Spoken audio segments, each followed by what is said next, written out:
जय हिंद दोस्तों, कैसे हो आप सभी लोग। आशा करता हूं कि आप सभी लोग बहुत अच्छे होंगे। दोस्तों आप सबके लिए बहुत बड़ी खुशखबरी लेकर के मैं आया हूं। स्पेशली अगर आप बिहार के स्टूडेंट हैं दोस्तों, तो आपके लिए बहुत बड़ी खुशखबरी है। देखिए, बिहार पुलिस की अगर हम लोग बात करेंगे ना, तो अभी तक इतनी सीटों पर वैकेंसी जो है अभी तक नहीं आई थी। ठीक है ना, बिहार पुलिस के इतिहास में आप उठा करके देख लीजिए। क्योंकि अभी तक क्या होता आ रहा था कि 8,000 10,000 सीटों पर वैकेंसी आ रही थी। ठीक है, लेकिन अब जो घोषणा किया गया है दोस्तों बिहार पुलिस में वैकेंसी की, वो 21,000 से ज़्यादा सीटों पर वैकेंसी आने वाली है। ठीक है ना, तो अभी मैं दोस्तों पूरा क्राइटेरिया आपको समझाऊंगा। बस आप लोग वीडियो में अंत तक बने रहिएगा। कौन कौन से लोग फॉर्म को फिल कर सकते हैं, अदर स्टेट वाले भी फॉर्म को फिल कर सकते हैं दोस्तों। तो अगर इससे पहले अगर आप लोग चैनल पर नए हो तो प्लीज़ चैनल को जरूर सब्सक्राइब कर लीजिएगा इसी प्रकार के गवर्नमेंट जॉब के मोर अपडेट के लिए। तो दोस्तों आइए वीडियो को स्टार्ट करते हैं। मैं बात कर रहा हूं बिहार पुलिस कांस्टेबल नई भर्ती के बारे में। लाखों छात्र इस भर्ती का इंतजार कर रहे थे दोस्तों। देखिए, कुल पद की अगर मैं बात करूंगा तो 21,391 पोस्ट पर यह वैकेंसी आने वाली है, जिसमें मेल कैंडिडेट 13,488 है और फीमेल के लिए 7,903 सीटें हैं। ठीक है ना, अब आप लोग के मन में यह प्रश्न होगा कि सर ये बताइए कि इसका ऑनलाइन आवेदन कब होगा। तो दोस्तों वो भी मैं आपको बताऊंगा, बस आप लोग वीडियो में अंत तक बने रहिएगा। देखिए, अप्लाई फीस की अगर मैं बात करूं तो 412 रुपए अदर कैटेगरी जैसे कि बीसी, ईबीसी और जनरल कैटेगरी वालों को देना है फॉर्म फिल करते समय। वहीं पे एससी एसटी कैटेगरी के अंतर्गत आप आते हैं तो 112 रुपए मात्र आपका पड़ेगा। और ऑल इंडिया के मेल और फीमेल कैंडिडेट इस फॉर्म को फिल कर सकते हैं। अगर आप अदर स्टेट से हो जैसे कि यूपी, झारखंड, मध्य प्रदेश से छात्र जो है वो फॉर्म को फिल करते हैं। ठीक है ना, अगल बगल के जो एरियाज हैं, स्टेट है, वहाँ से छात्र फिल करते हैं, तो आप भी फिल कर सकते हैं जनरल कैंडिडेट बन करके।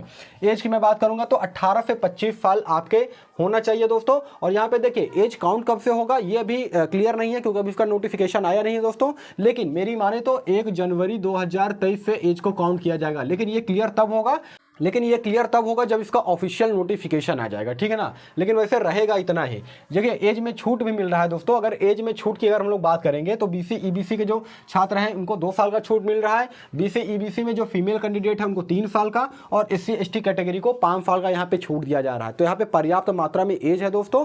आप लोग फॉर्म को जरूर फिल कीजिएगा। और देखिए, इसमें जो मेरिट बनेगा ना, वो आपका बनेगा फिजिकल पे। अभी देखिए, मैं दोस्तों सारा क्राइटेरिया यहाँ पे लिख रखा हूँ, मैं सब कुछ आपको समझाऊंगा। बस आप लोग वीडियो में अंत तक बने रहिएगा।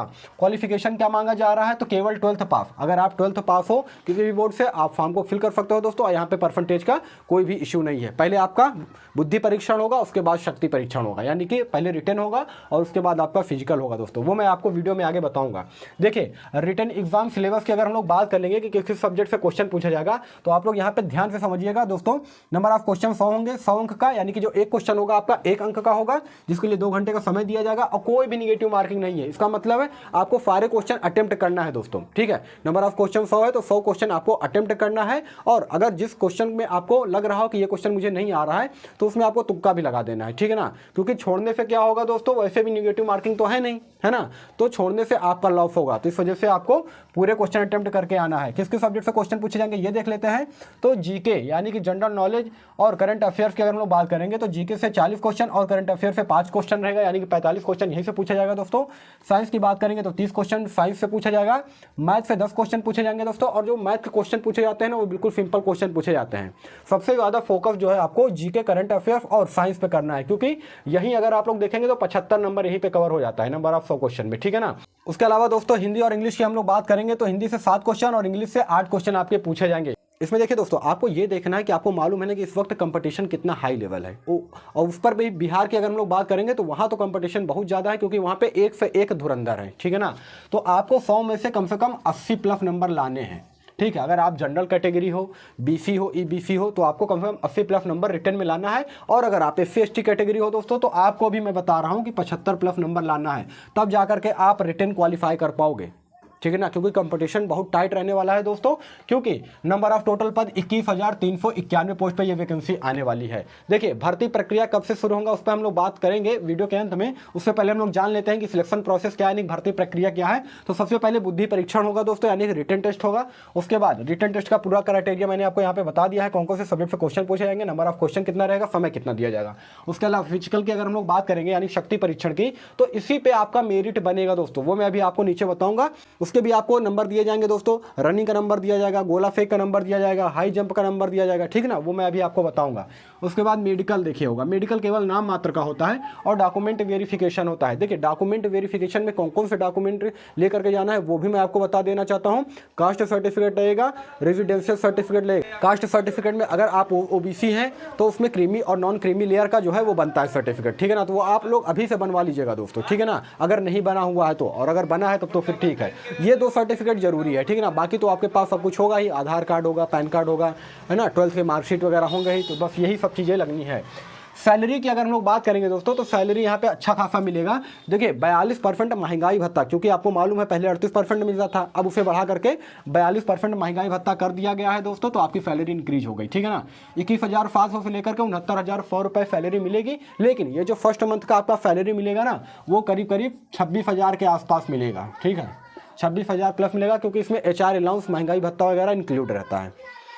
उसके बाद दोस्तों सबसे इंपॉर्टेंट अब हम लोग बात कर लेते हैं फिजिकल एलिजिबिलिटी। देखिए जो फिजिकल एलिजिबिलिटी आपका होगा ना वो 100 नंबर का होगा, ठीक है, तो किसमें कितने नंबर मिलना है उसे आप अच्छी तरीके से समझिएगा। मेल कैंडिडेट और फीमेल कैंडिडेट का मैं अलग अलग यहाँ पे समझाऊंगा। हाइट की अगर मैं बात करूंगा तो जनरल BC जो कैंडिडेट है उनका 165 सेंटीमीटर लगेगा मेल कैंडिडेट में, और अगर आप EBC SC ST कैटेगरी के अंतर्गत आते हो तो आपका हाइट 160 सेंटीमीटर होना चाहिए, तब आप अप्लीकेबल होगे इस फॉर्म के लिए, ठीक है। वहीं पे फीमेल कैंडिडेट की मैं बात करूंगा तो 155 सेंटीमीटर अगर आप हैं तो लड़कियां आप लोग फॉर्म को फिल कर सकती हो, ठीक है। चेस्ट की हम लोग बात करेंगे मेल कैंडिडेट का तो UR यानी कि जनरल BC EBC कैटेगरी को 81 से 86 यानी कि मिनिमम 81 सेंटीमीटर होना चाहिए, मैक्सिमम उसको फुला करके 86 सेंटीमीटर होना चाहिए दोस्तों चेस्ट, और SC ST कैटेगरी को 79 से 84 के बीच में आपका चेस्ट होना चाहिए, ठीक है ना। अब यहाँ से आप लोग समझिएगा दोस्तों, क्योंकि रनिंग में आपको नंबर भी दिए जाएंगे, कितने नंबर दिए जाएंगे इसे आप लोग अच्छे से समझिएगा, क्योंकि मेरिट जो बनेगा ना वो पूरा फिजिकल पे बनेगा दोस्तों, तो इसको जानना आपके लिए बेहद जरूरी है। देखिए रनिंग की बात करेंगे तो टोटल नंबर जो है वो 50 नंबर का पूछा जाएगा आपसे।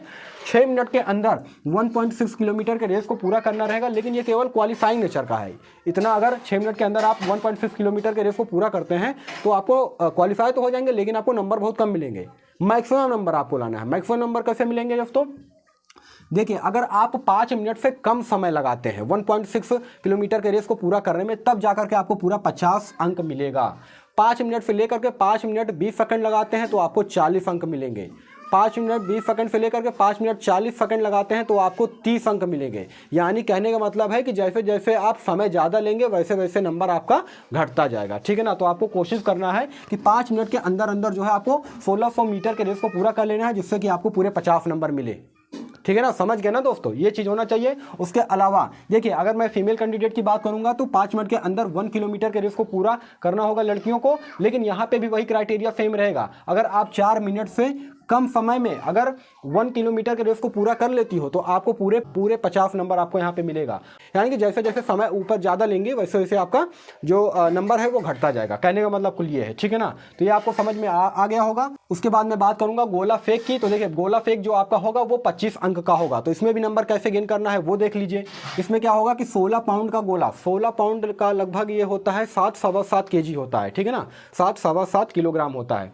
यानी कि 16 पाउंड के गोले को 16 फीट दूर फेंकना है, तब जाकर के आप क्वालिफाई कर पाएंगे। और अगर मान लीजिए कि 16 पाउंड का गोला और ज़्यादा अगर दूर आप फेंकती हैं तो आपको नंबर ज़्यादा दिया जाएगा। इसमें भी होता है जितना ज़्यादा दूर फेंकेंगे उस हिसाब से आपको नंबर यहाँ पे दिया जाएगा। मेल कैंडिडेट का और फीमेल कैंडिडेट की अगर बात करेंगे तो 12 पाउंड का गोला जो है वो 12 फीट दूर फेंकना रहता है, ठीक है ना, तब आप क्वालिफाई कर पाएंगे। हाई जंप की बात करेंगे तो वो भी 25 अंक का होगा। 4 फीट, ये तो क्वालिफाइंग नेचर का है कि 4 फीट तो मारना ही मारना है, इससे अगर कम मारते हैं तो आप डिस्क्वालीफाई हो जाएंगे, है ना। और अगर 5 फीट अगर आप मार देते हो तो आपको पूरे अंक मिलेंगे, यानी कि 25 में से 25 अंक आपको दिया जाएगा ये हाई जंप में। उसमें फीमेल कैंडिडेट की बात करेंगे तो 3 फीट मांगा जाता है ना। 3 चांस आपको यहाँ पे मिलेंगे गोला फेंक में और हाई जंप में, ठीक है ना। 3 चांस के अंदर अंदर आपको ये क्वालिफाई करना रहता है, जिसमें कि अगर आप 4 फीट मारते हो तो आपको पूरा 25 अंक दिया जाएगा। यानी कि 1 फीट अगर ऊंचा मारते हो हाई जंप तो आपको पूरे नंबर मिलेंगे, ठीक है ना। तो ये जो है फिजिकल का पूरा क्राइटेरिया था और उम्मीद करता हूँ कि आपको पूरा फिजिकल समझ में भी आया होगा। और दोस्तों मैं फिर से बता रहा हूँ कि देखिए जो मेरिट बनेगा ना आपका फिजिकल पे बनेगा, तो फिजिकल आपका स्ट्रांग होना चाहिए। देखिए स्पेशली मैं बिहार में क्या देखा हूँ कि बच्चों का रिटन भी तेज होता है और फिजिकल भी तेज होता है, ठीक है ना। तो आप लोग दोस्तों बिल्कुल तैयारी में लग जाइएगा, क्योंकि कभी भी ये वैकेंसी आ सकती है। हो सकता है आज आ जाए, कल आ जाए, या फिर 1 महीने के बाद 10 दिन के बाद देखने को मिल जाए। तो कभी भी ये वैकेंसी आ सकती है दोस्तों। इसका नोटिफिकेशन जैसे ही रिलीज होगा मैं इस पर एक और सेपरेटेड वीडियो बना करके आपको इन्फॉर्म दूंगा, ठीक है ना। इसकी अभी अभी घोषणा की गई थी दोस्तों, तो इस वजह से मैंने ये वीडियो बना करके आपको बताया है। तो कभी भी इसका जो है ऑनलाइन आवेदन स्टार्ट हो सकता है, नोटिफिकेशन जारी किया जा सकता है। तो दोस्तों यही सारा सब कुछ जानकारी देना था। वीडियो आपको कैसा लगा? आई होप कि वीडियो आपको इन्फॉर्मेटिव लगा होगा। यदि वीडियो आपको इन्फॉर्मेटिव लगा तो वीडियो को लाइक कीजिएगा। देखिए चैनल पर अगर आप लोग नए हो तो प्लीज़ चैनल को यार जरूर आप लोग सब्सक्राइब कर लीजिएगा। आपका एक लाइक और एक सब्सक्राइब मुझे मोटिवेट करता है आगे वीडियो बनाने के लिए, ठीक है ना। तो आप लोग चैनल को सब्सक्राइब कर लीजिएगा। इस भर्ती के रिगार्डिंग अगर आपका कोई भी सवाल हो तो कमेंट सेक्शन के माध्यम से आप पूछ सकते हो। फिर मिलेंगे किसी नेक्स्ट वीडियो में, तब तक के लिए धन्यवाद।